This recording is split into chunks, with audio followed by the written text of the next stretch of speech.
and we have our first interview of the day. We're going to have so many throughout the day.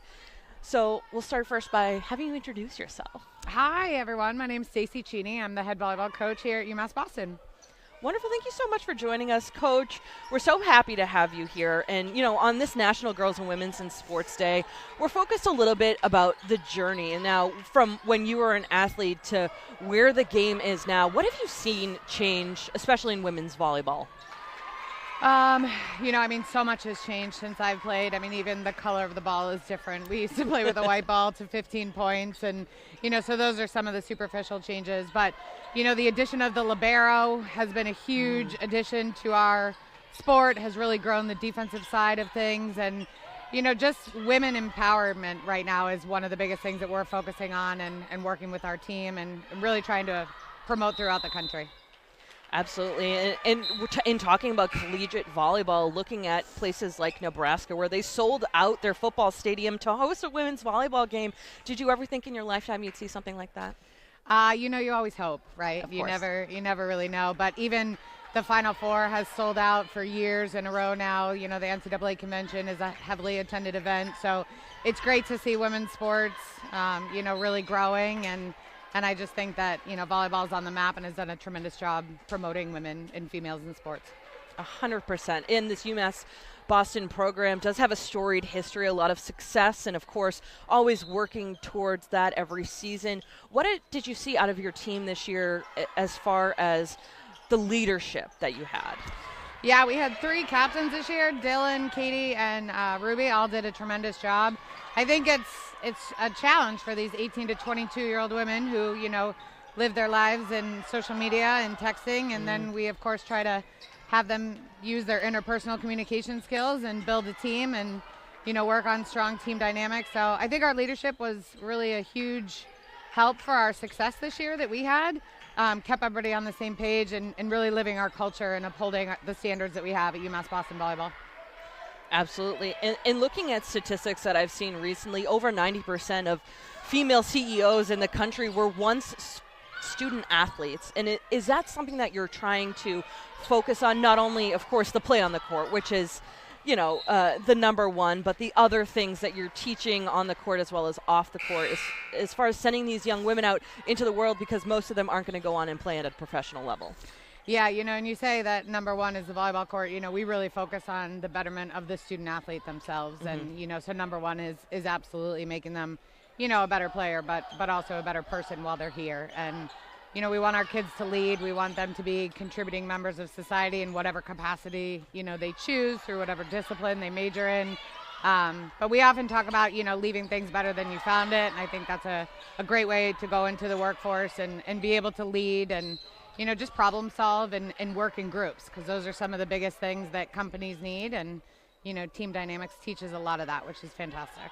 And so many people don't have those skills anymore. They really don't, Yeah. Especially in the post-COVID era. So many of these students going through high school and when they're supposed to be learning those skills were isolated. So now having them come here and needing to focus on some of those things. And as far as the development of the student athlete from maybe the beginning of your coaching career until now, what are you seeing in these young women as they come to you as 18-year-olds?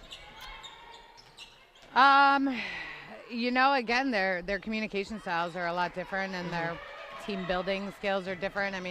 Unfortunately, you can't use your cell phones on the court, right? Like you have to learn to talk. So that's definitely been a skill. But I think these kids are under a lot of pressure. They're in the limelight. Social media is a huge factor.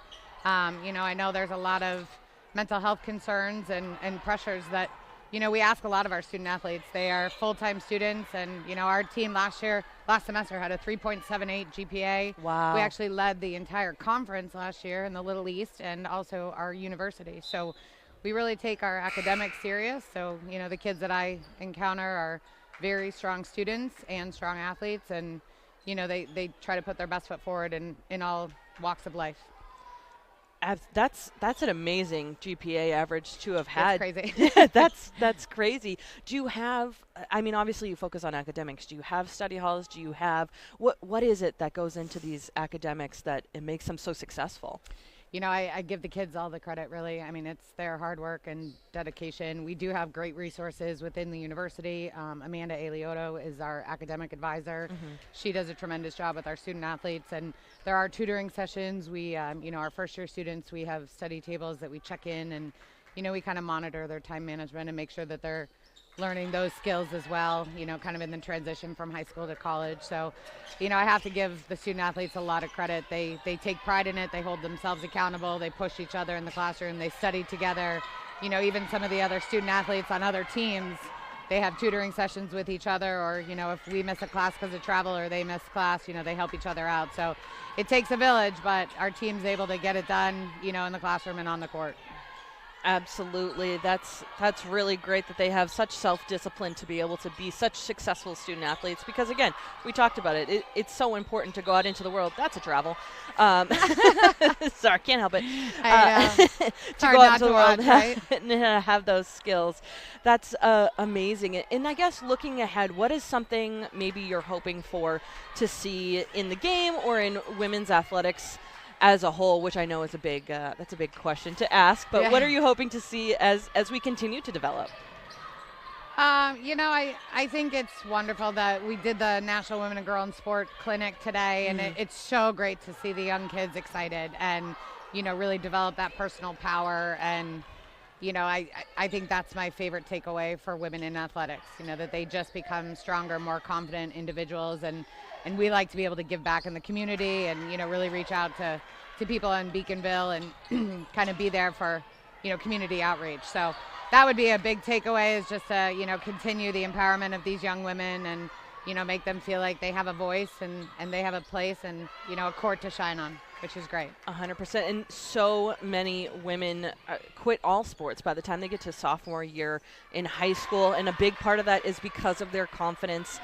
So growing the confidence at such an early age is so important. Coach Stacy, thank you so much for joining us up here in the booth. We appreciate your time.